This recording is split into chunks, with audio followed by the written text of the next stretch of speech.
Guys, ino ni inzu igurishwa, ino ni view yayo.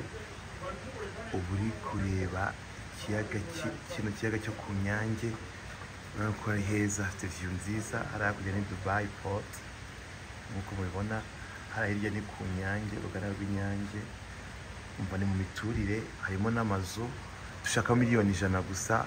Ukeneye ubundi busobanuro ni 0788 35002 0788 ni Nyarugunga hafi ya Sanitas.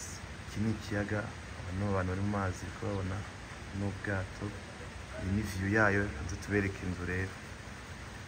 So inzu ngiyi ifite ubuso bwa 350.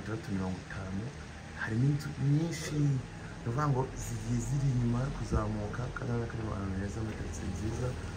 Harimo amazu ya classe, view mwayibonye ni iyi. Iyo ya Pied de France, iri muri zino zihano gusa.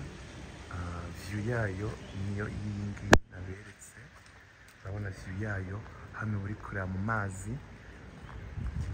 Dubai Port.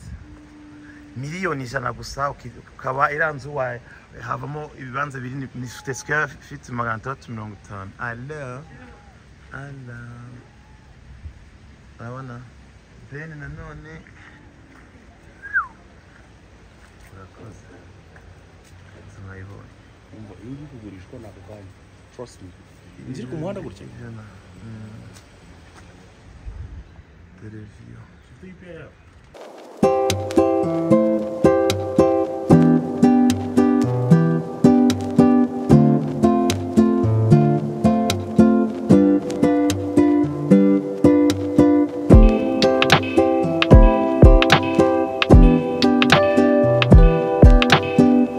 Iyi ni ubucuruzi imwe, kiri gipangu cyo kubamo, niya nayo ni ubucuruzi imwe. Inzu irimo ibyumba 1 2 3 ibyumba 4 na saro.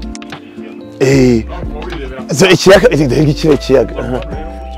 Hari indi miryango izamuka ikagera ruguru hose ni imiryango.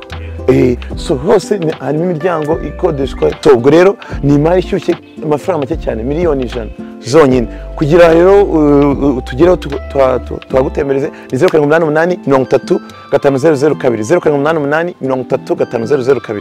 Waduhamagara mukaza twabatembereza ni hano Nyarugunga hafi y'imidugudu y'Abademobe, aho ureba ku kiyaga cy'Inyange.